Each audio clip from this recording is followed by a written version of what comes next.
show starts right now. Good evening, Rachel. Oh, sure, like it's that simple, Chris. It's not that simple, and I totally get people's, like, they're in their head about it, because it is a complicated set of questions, but, like, you just got to vote for the person that you like. That's I know, fine. and it's hard to remember, wait, I'm supposed to vote for the person I like? Or I'm going to mentally model the internal life of a person who works in Ohio who has a certain job.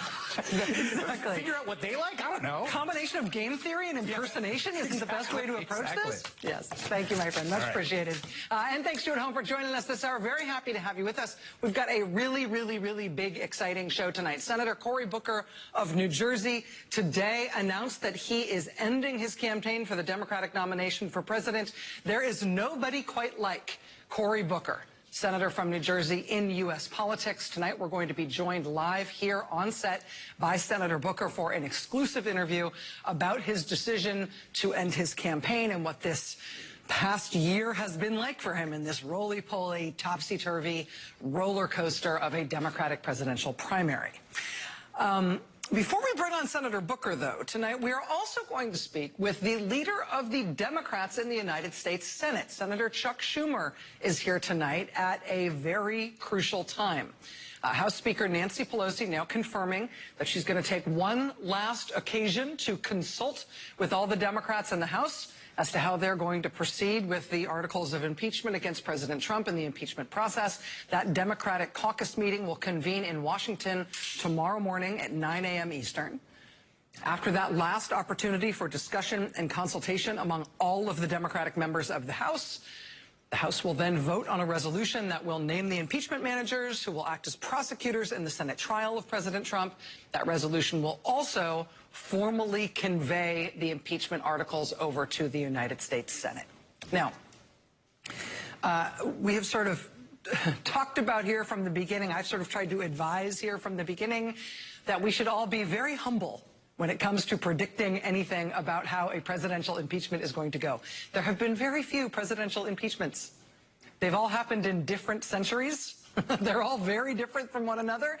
Impeachment is a big enough, weighty enough, frankly, scary enough deal that I think we should be humble about talking about how we're sure it's going to go. I think impeachment is rare enough and strange enough that it should be seen as a little bit of a wild beast. So, to that end, tonight we're going to talk with Senator Schumer about what he's planning and what he thinks will happen in terms of the start of this Senate impeachment trial. But, you know, stay humble. Even just today and into tonight, we've got really interesting new reporting that is totally recalibrating all the Washington common wisdom as to what we're about to see as President Trump's impeachment moves into the Senate. For example, because Mitch McConnell controls a 53-seat Republican majority in the Senate, from the very beginning of even the prospects of impeachment, people have pontificated that McConnell might just decide to technically convene the Senate impeachment trial, but then instantly take a vote to dismiss the articles, dismiss the charges, and that would be it. He could just gavel it open and then, boom, vote, gavel it closed. The trial would be over. The whole thing could be done in 5 minutes. That prospect has loomed large since it became even remotely possible that President Trump was going to face an impeachment trial before this Senate. Well, take that common wisdom and educate it. Because tonight, CNN is reporting that, according to Republican sources, there are not enough votes in the U.S. Senate. Even with that Republican majority, there are not enough votes to pass a motion to dismiss the charges against President Trump without moving ahead with at least some version of a trial. If that reporting is accurate, and if that math is accurate, and McConnell does not have the votes to pass a motion to dismiss, well, Senator McConnell will have to decide whether he even wants to bother or risk taking that vote, which he will probably lose, whether he might just skip that, which would be a departure from how they handled it in the Clinton impeachment, and he's been saying he wants to follow the same rules that they had during the Clinton impeachment. So that's interesting enough. McConnell might not have the votes to dismiss. McConnell does not believe he has the votes to dismiss. Does he even bother putting dismissal on the table then? Interesting. And around the same time that CNN broke that story, CBS News broke a story that is even more surprising and may mean that we are about to have a way more interesting January than you were planning on.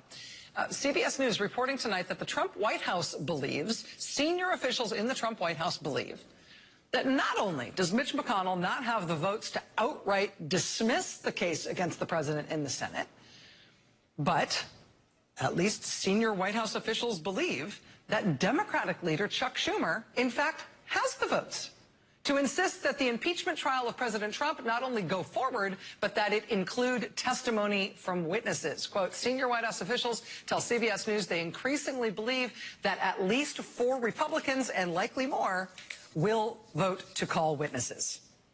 And remember, 4 is the crucial number. If all 47 Democratic senators vote that they would like to hear witnesses, they only need 4 Republicans to join with them to put together a majority vote that would result in there being witnesses at the president's impeachment trial in the Senate. And CBS, again, tonight is reporting that there are at least 4, quote, and likely more, at least in the estimation of White House officials who, of course, are following this closely, as if their careers depended on it, because maybe they do. So if Mitch McConnell isn't going to be able to gavel open and then gavel shut the impeachment trial immediately, and if McConnell is not going to be able to stop witness testimony at the trial, and if all of that is about to start imminently because the House tomorrow is preparing to send the articles over to the Senate, well, yes, then, the person I want to talk to about all of that is Chuck Schumer, the top Democrat in the United States Senate. He will join us here live momentito. But before we bring Senator Schumer on board, I told you it was a big show. Before we bring Senator Booker on, before we bring Senator Schumer on, told you it is a big show. We are going first to go to Congressman Adam Schiff. He's the head of the Intelligence Committee. He, of course, led the impeachment investigation in the House. And there's a lot to ask him about. But most urgently, as of tonight, there is this really remarkable new reporting in the New York Times. And maybe we should have seen this coming. I didn't. This is like, welcome to the 50 Shades Darker remake of the 2016 Russian election interference effort to re-elect Donald Trump. Because you can see the headline here from the New York Times. Russians hacked Ukrainian gas company at center of impeachment. Quote, with President Trump facing an impeachment trial over his efforts to pressure Ukraine to investigate former Vice President Joe Biden and his son Hunter, Russian military hackers have been boring into the Ukrainian gas company at the center of the affair. The hacking attempts against Burisma, the Ukrainian gas company on whose board Hunter Biden served, began in early November as talk of the Bidens, Ukraine, and impeachment was dominating the news in the United States. It's not yet clear what the hackers found or precisely what they were searching for, but the experts say the timing and scale of the attack suggests that the Russians could be searching for potentially embarrassing material on the Bidens, the same kind of information that President Trump wanted from Ukraine when he pressed for an investigation of the Bidens and Burisma, which of course set off a chain of events that led to his impeachment. Quote, the Russian tactics are strikingly similar to what American intelligence agencies say was Russia's hacking of emails from Hillary Clinton's campaign chairman and the Democratic National Committee during the 2016 presidential campaign. It is 2016 redux. It's even the same units. The GRU, the Russian military intelligence hacking units, a specialized hacking group nicknamed Fancy Bear. It's the same units that carried out the 2016 attack. Security researchers describing this attack on Burisma as a cookie-cutter version of the 2016 Russian hack to hurt Clinton and benefit Trump. The Russian government hackers used fake websites and spear phishing emails designed to steal usernames and passwords, just like they did targeting the Clinton campaign and the DNC in 2016. With those purloined usernames and passwords, they apparently were successful. They apparently did get themselves inside Burisma's servers to dig up or unleash what? You know, who knows? Stay tuned. The Iowa caucuses are in 3 weeks. We'll presumably find out at some convenient time. I mean, this is remarkable. You might remember on Friday Night Show, we covered this sort of vague but still alarming report from Bloomberg News. Reporter Chris Strome reporting at Bloomberg on Friday that U.S. law enforcement and intelligence agencies were investigating some sort of effort by Russia to try to target Joe Biden, to try to mess with the Biden presidential campaign, much as Russia messed with Clinton's campaign 4 years ago. We highlighted this report on Friday night's show, saying that there's not much detail here, but it's obviously of concern if U.S. officials, law enforcement and intelligence are monitoring, are investigating if Russia is targeting Biden. I don't know if this is what Bloomberg News was referring to on Friday night, but this new reporting tonight on the front page of the New York Times says at least that Russian military intelligence hackers are at work, perhaps trying to dig up, for President Trump's benefit, the stuff he wasn't able to leverage out of the government of Ukraine by force. I mean, the House has already passed its impeachment articles against President Trump already. But I mean, what happens next here? I mean, here's evidence of Russian government hackers potentially trying to deliver for Trump the deliverable that he was trying to pry out of Ukraine, for which he got impeached. Here's also an alleged participant in the Ukraine scheme for which the president got impeached, Lev Parnas, who's currently under indictment in the Southern District of New York. Here's Lev Parnas now delivering the contents of his iPhone to the House Intelligence Committee this weekend, and the contents of another one of his phones, apparently today. It reportedly includes thousands of pages of material, including this lovely new picture we hadn't seen before of Mr. Parnas and President Trump. This is reportedly from March 2018 in Florida. Also, here's the Department of Energy telling a federal judge as of today that they will finally agree to hand over some of Energy Secretary Rick Perry's communications around the Ukraine scandal. You may remember him as one of the three amigos in the middle of that scheme. Here also is the Government Accountability Office, the nonpartisan investigative arm of Congress, reportedly about to publish their own findings as to whether President Trump holding up the military aid to Ukraine violated the law. That GAO report is expected within the next few days. So, I mean, if you're Adam Schiff on the Intelligence Committee, you've just completed an impeachment investigation which resulted in 2 articles of impeachment already being conveyed, or they're about to be conveyed to the Senate. And that raises fascinating issues about how the Senate is going to handle this. But if you are the guy who just headed up the impeachment inquiry and you remain responsible for leading congressional oversight of the intelligence community by running the Intel Committee, I mean, what do you now do with this rising tide of new material and alarming new reporting that is absolutely all about the scandal you have already turned into articles of impeachment? Joining us now live is Congressman Adam Schiff, Chairman of the House Intelligence Committee. Sir, I really appreciate you making time to be with us tonight. Thanks for your time. My pleasure. So let me get your top-line reaction to this new report from the New York Times this evening, that just as the impeachment investigation was starting up in November, Russian hackers from the GRU reportedly started targeting Burisma, the Ukrainian energy company whose board Hunter Biden served on. This is the company that President Trump wanted investigations about, that he thought he could use against Biden in the campaign. What's your reaction to this new report? Well, I have several reactions. First, that it would not at all surprise me. This is indeed exactly what Bob Mueller warned about in his testimony, that the Russians would be at this again.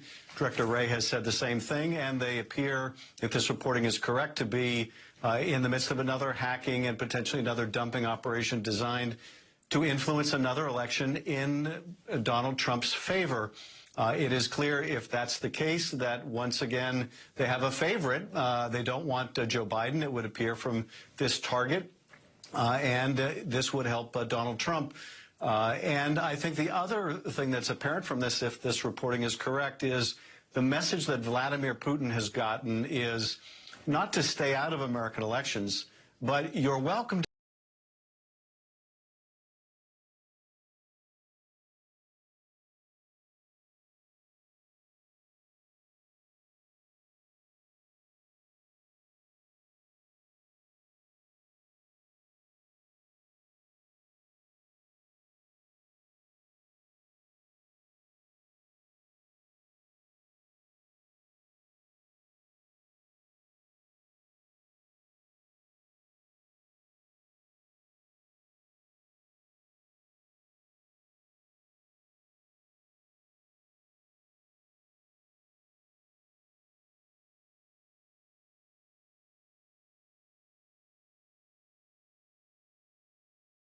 election. It is disturbing to hear you say that you learned about this first in the New York Times and that the intelligence community hasn't come to you and your committee with this. According to the Times and to the private security firm, which is called Area 1, that reportedly detected this attack, they say that whatever was going on here with these GRU hackers and the other hackers who were involved in the DNC attack and the Clinton campaign attack in 2016, they're saying it was successful. That they did get into Burisma's servers, although there's no report as to what they actually did once they were in there. If these Russian hackers stole stuff, or if they're otherwise going to try to release stolen information or disinformation to try to affect the campaign, to try to hurt Vice President Biden, are we at all inoculated against that now? I mean, does the intelligence community have a plan for that, given what we went through in 2016?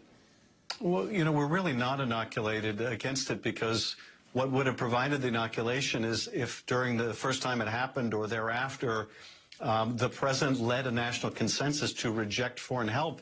But of course, all he has done is to invite foreign help. The very subject of the impeachment went beyond trying to invite Ukrainian interference in the next election, but to coerce Ukraine by withholding hundreds of millions of dollars of military aid, a White House meeting, by using the power, abusing the power of his office to solicit and coerce that kind of foreign interference. So we are not inoculated. We have a president who's made it abundantly clear time. Sort of work on this case, despite the fact that the articles have already been sent. The answer is yes, and in fact, that's exactly what we've been doing. We have received extensive documents now from Mr. Parnas. We have seen extensive new and incriminating evidence come out of these FOIA public releases of documents. And it underscores something very important that I don't think the public has heard enough about, and that is, even as Senator Schumer, and you'll hear from him shortly, has been sounding the alarm about the need to make this a real trial, make it a fair trial, make sure there are witnesses like in every other impeachment in history. It's also important to get the documents. The president withheld every single document. None of the documents we have obtained came from any administration agency except through some of these FOIA requests. And as we see, as these documents come out, they are deeply incriminating of the president. Those OMB documents disclose and corroborate what we knew already, that the order to hold back the aid came directly from the president, that people didn't know why it was being withheld, that in fact the Defense Department was concerned that merely withholding it, not knowing of the corrupt purpose the president had, but merely withholding it, violated a different law, the Impoundment Act. So it's, I think, as important that the Senate get all of those documents as it is that we get the witnesses. And one last point I'll make, and that is, if we're following the Clinton model here, and clearly McConnell really isn't, but if we were, all of the documents in Clinton were turned over before the trial. And that would make sense.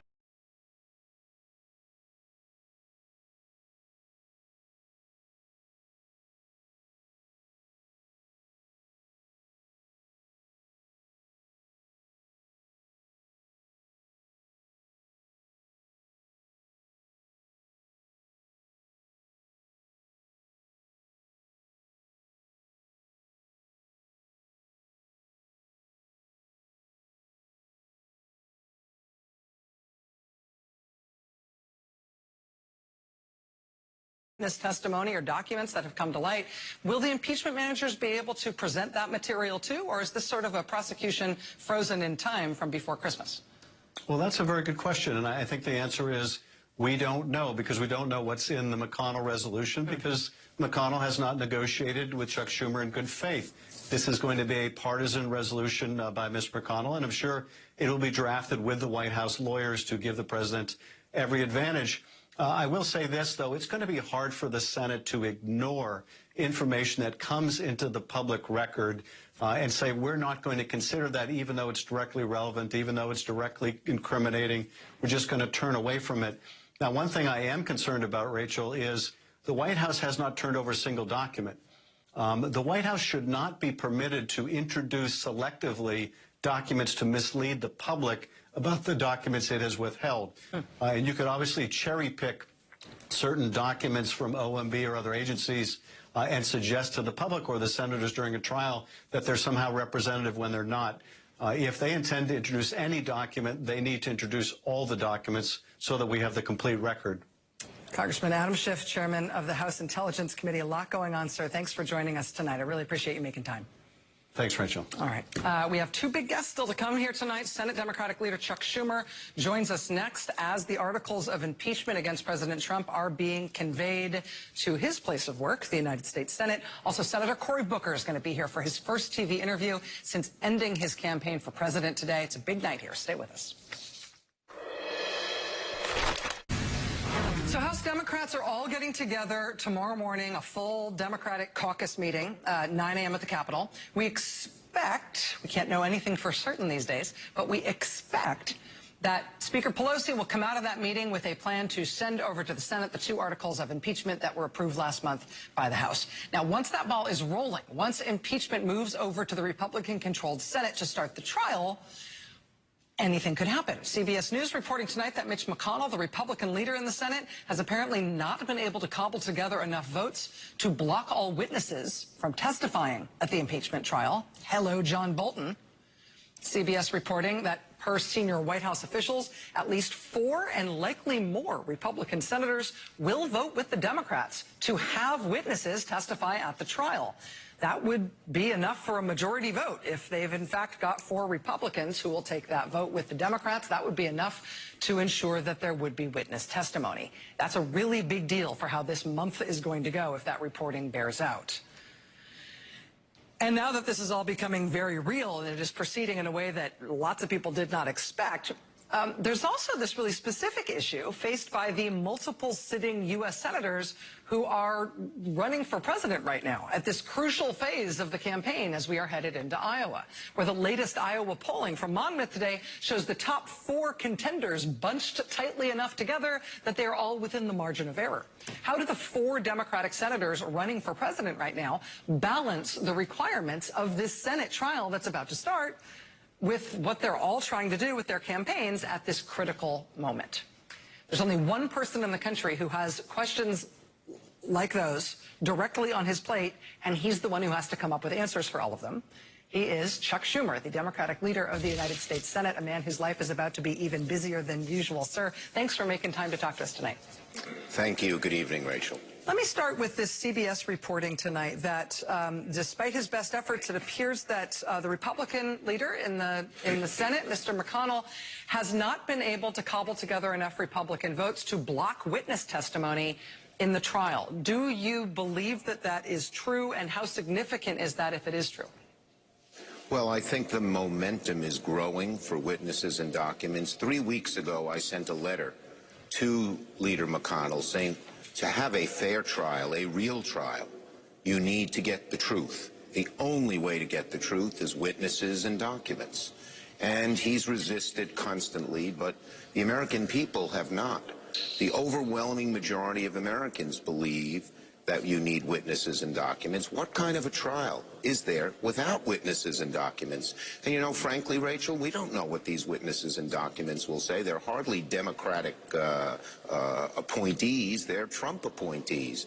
And what they say may be exculpatory. It may be further incriminating. But the truth on something as weighty as this, impeachment, must come out. If you can't have a fair trial for impeachment, which is the ultimate power the Founding Fathers gave the Congress to keep an overreaching, a law-breaking president in check, then our Constitution is fundamentally flawed and well, not flawed. The Constitution's not flawed, but the implementation is way out of balance. The last time you were here on this program and we talked about these matters, you said that you were involved in trying to essentially lobby Republicans, speak with your Republican colleagues across the aisle on this matter about the way the trial was going to be conducted, the need to have witnesses and documents. We've also heard Senator Susan Collins of Maine tell her hometown paper on Friday that she was meeting with a small group of Republican senators to try to ensure that there would be a vote for witnesses and documents. Can you tell us at all about how this has come together and how confident you are that the votes are there?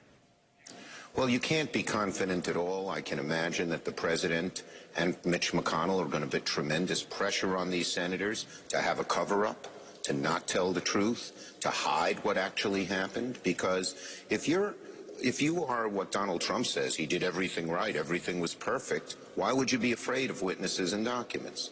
So they're going to be under a lot of pressure, and making a prediction is difficult to do. I can tell you this. The case for witnesses and documents, which I began making 3 weeks ago, is now gaining momentum in the Senate. It's gaining momentum throughout the country. And I am more hopeful than ever that we can actually get a fair trial. We haven't overreached. We haven't asked for a long list of witnesses to be dilatory. We haven't asked for truckloads of documents.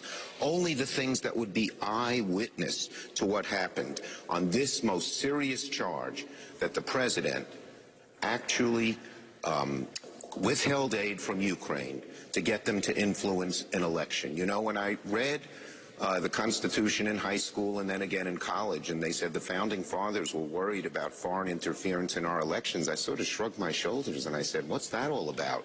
Well, once again, the Founding Fathers were a lot smarter than me and all of us. This is very serious stuff. It weighs on different shoulders when it's so profound in different ways, and I am feeling a little better than I did a few days ago that we might actually get a fair trial. Senator, I have to ask you about some breaking news that we've been reporting tonight from the New York Times. The Times' headline is, Russians hacked Ukrainian gas company at center of impeachment. The Times is reporting, and they're citing security experts who apparently monitored this attack, that Russian military intelligence hackers, some of the same units that were involved in the 2016 attack on the Clinton campaign and the DNC, when the impeachment scandal heated up in November, they apparently attacked Burisma, this company that the president was demanding investigations of because he thought he could use it against Vice President Joe Biden in the 2020 campaign. Russian hackers have been apparently hacking into Burisma and getting into their servers and rummaging around. The intelligence chairman in the House, Chairman Schiff, just told me that this is news to him, that he did not learn this in his role as the Intelligence Committee chairman. He's learning this in the New York Times. I know as Senate Minority Leader, you also tend to have access to sensitive material. I have to ask if this is news to you as well tonight from the Times, or if you had any inkling of this. No, it is news, and it shows the great need for election security. Again, to have the Russians interfere on the side of the same person that intelligence agencies showed they interfered in the 2016 elections for President Trump is appalling and eats at our democracy. And as you know, Rachel, this president has fought our efforts for election security. Mitch McConnell has been his complete ally. We need to pass the bipartisan legislation on the Senate floor. The House has passed a lot of it to deal with election security and provide the money so that our elections are not manipulated by a foreign power. And that foreign power, Russia, seems to be gaining everywhere. I want to make one other point, because we're going to start debating this tomorrow. So it's not exactly on topic, but it's important, which is the War Powers Act.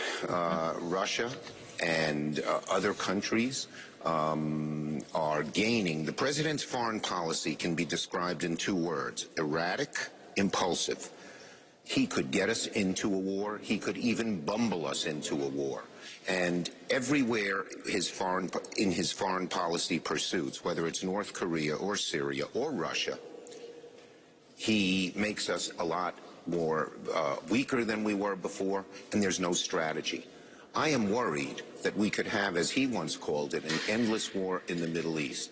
We are getting close to getting enough votes to enact the War Powers Act, which says that the Congress shall have to approve any war in Iran.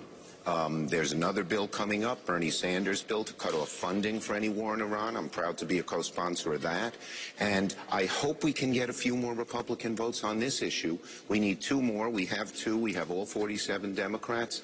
The risk of war with this president is greater than it's been in a long time. I have to ask on that point, sir, I don't make a habit of reporting in detail on the president's accusations and insults and tweets and things. But part of the way that he is essentially whipping on the issue that you just described there is by distributing an image today, a doctored image that made both you and Nancy Pelosi wrapped up in the Iranian flag and looking like mullahs in the Iranian regime. Just has to ask your reaction to the president targeting you in that way. You know, it's amazing how low this president can go, and it's amazing how our Republican colleagues, I haven't heard hardly any criticism of what he did, can go along with him. But it's the broader point. This is the way the president is conducting foreign policy. This may well be the way he's conducting our interactions with Iran right now. Impulsive and erratic, no strategy. And that's why this even this cartoon makes or what he tweeted rather, makes enacting a War Powers Act so important, because it shows that this president, when it comes to things like this, is almost out of control.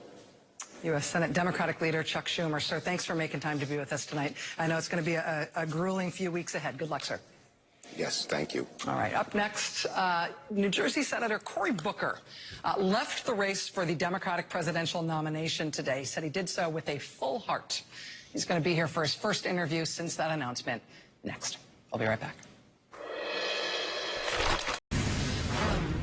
Today, I'm suspending my campaign for president with the same spirit with which it began. It is my faith in us, my faith in us together as a nation, that we share common pain and common problems that can only be solved with a common purpose and a sense of common cause. So now I recommit myself to the work. I can't wait to get back on the campaign trail and campaign as hard as I can for whoever is the eventual nominee and for candidates up and down the ballot. Today, Senator Cory Booker announced that he is ending his bid for the presidential nomination of the Democratic Party, leaving the Democratic primary field today with that same callback to the same vision of national unity and common purpose that he outlined when he first launched his campaign and that he ran on relentlessly for this entire past year. Joining us now for the interview is Senator Cory Booker, Democrat of New Jersey. Sir, it's good to have you here. It's great to be back. Thank you very much. So this is a day like no other. It is like no other. It's a day of, feel? You know, there's obviously a sadness, a mourning when and a year-long effort comes to an end, but the experience itself, the people I've met, the irrationally committed folks to the vision and the mission that we had in this campaign, that just lifts me and my heart is really full. In terms of the inevitable magic wand question. Yes. If Cory Booker today could go back and say something to Cory Booker on February 1st last year before you made this announcement, what do you wish you had known? Is there any bit of this that you felt like would have changed the way you ran? No, this was one of those races that before we did a poll or anything, I said, this is why I'm running to my team. I think we're getting to this point of tribalism in our country where we agree on a lot of things, values that our politics doesn't reflect.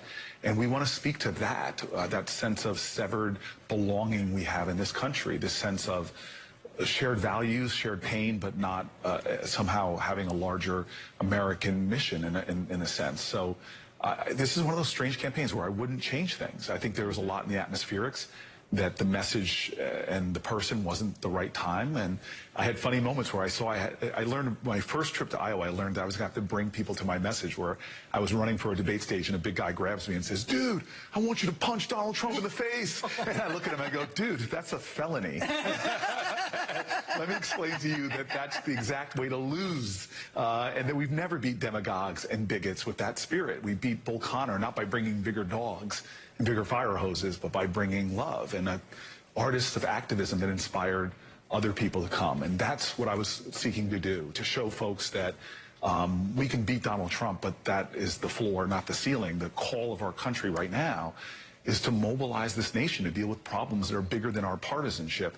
And in fact, I still remember with climate change talking to some scientists that said to me, we're going to have a World War II type mobilization nationally to deal with this problem. And I remember my 4'11" grandmother talked to me about beating the Nazis. I'm like, you did not serve in the military, but she had her victory garden. She had her war bonds.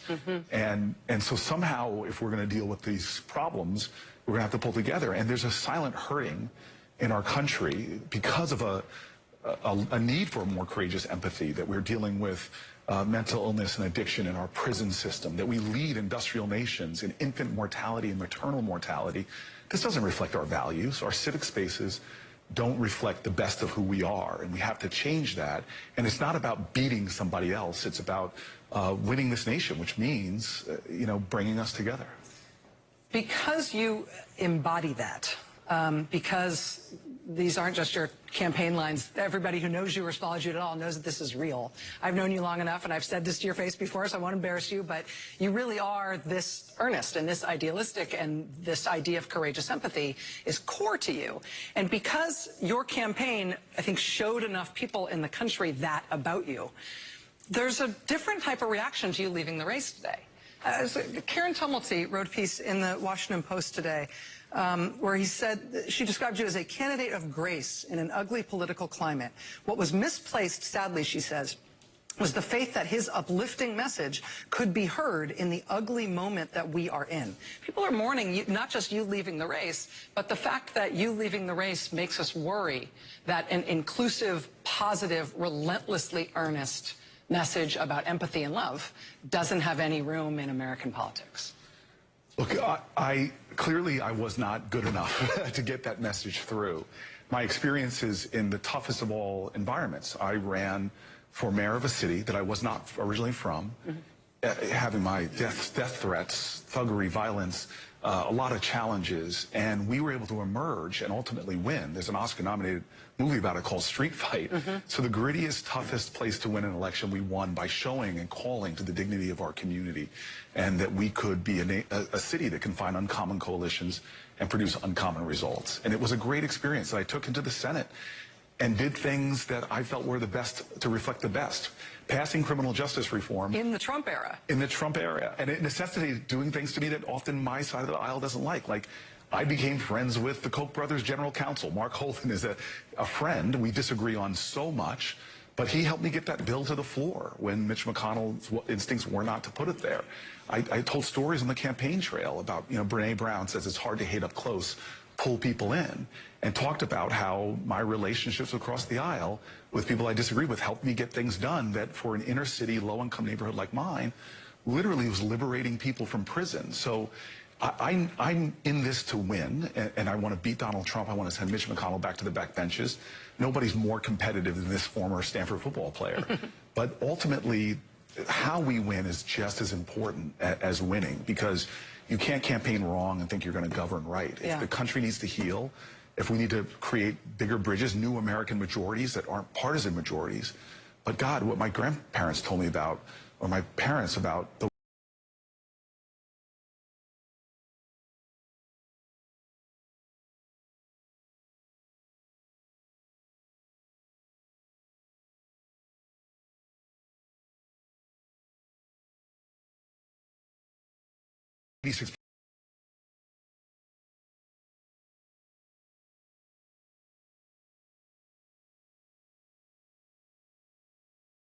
that we could find some new healing, that it wouldn't be a partisan victory we seek. Because at the end of the Democrats, the call of my party cannot be just to beat Republicans. At the end of the day, it needs to be about uniting Americans to a larger purpose. And that's my prayer for our party. I have nuts and bolts questions for you about what is next, both for you and for your party, and what's next in the U.S. Senate. Can you stick with us? Yeah, please. Senator Cory Booker is our guest. We'll be right back. Back with us now for the interview is New Jersey U.S. Senator Cory Booker, who was running for president in the Democratic primary until he announced today that he is suspending his campaign. Sir, thanks for staying with us. Appreciate it. Thank you very much. Let me ask you about the record diversity in the Democratic presidential field this year. Started off as the most racially diverse field either party's ever run. The candidates on the debate stage tomorrow night in Iowa are going to be 6 white candidates. Tom Steyer was the last person to get on that debate stage. He did so on the strength of 2 early state polls in which he was 83% of the ads in one of those states and 90% of the ads in the other one. He's just able to spend so much money that he dominated early states in that way and got himself onto the stage as you're leaving. What's your reflection on that? Well, I want to remind, and you know this, that we are a party that will succeed not by how much we can put down the people that aren't voting for us, but how much we can inspire people that will want to vote for us but often don't come out. And the short way of saying that is African-American voters alone, if the same amount of voted in 2016 that voted in 2012, it would be President Hillary Clinton right now. Yeah. It is such a critical voting bloc. And so to not have candidates that can speak to that lived experience, that can inspire that populace, could end up being a disaster for us. So whoever it is, diversity is critically important, and a perception of fairness. I remember when Kamala dropped out, women in my life were telling me how much they felt offended that someone with such a record that she had couldn't make it to Iowa because at the end of the day she ran out of money. So this is something we have to understand, that we have to inspire record black and brown turnouts. The last time we won the presidency, we did that. We won North Carolina when we did that Senate seat. The pathway to getting Mitch McConnell to back benches is black and brown voters, the full Obama coalition.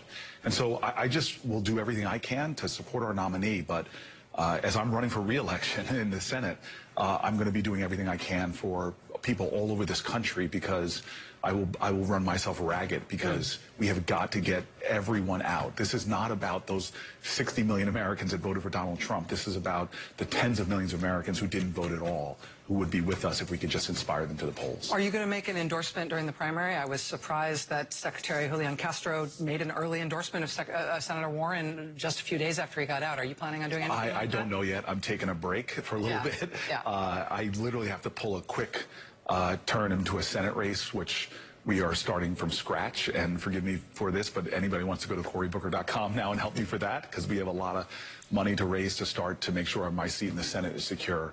But this is going to be one of the busiest years of my life, just because of everything that's at stake and the amount I'm going to give not only to my own reelection, but to helping this country. One of the things you mentioned in your announcement today that you're getting out was that you thought you were disadvantaged in the prospect of raising enough money to compete from here on out, in part because your presence is going to be required in the Senate for this Senate trial that is starting likely this week. Do you have any advice or any reflection on that for the 4 members of the U.S. Senate who are still in the race, who are going to be facing that challenge? Well, everyone except for Michael Bennet, who is one of the most exceptional leaders I've ever worked with, have a tremendous amount of money stocked up, I think, that will help them be on TV ads and the like. For us, it was a perfect storm. There was not making a debate stage. It was being off the field for a week or two. We just got hit with everything at once, and we had to make the call. But this is going to be difficult, and I hope it's going to really rely on Iowa voters being even more engaged, even if you can't see the candidate right in front of you. Senator Cory Booker of New Jersey, just almost exactly a year into his presidential run, announcing today that he is suspending his race. You were here at the very beginning of your campaign, which I am indebted to you for, and I really appreciate you being here on this day of all days. No, thank you very much. Appreciate you more than you know, my friend. Thanks. Thank you. We'll be right back. Thank you.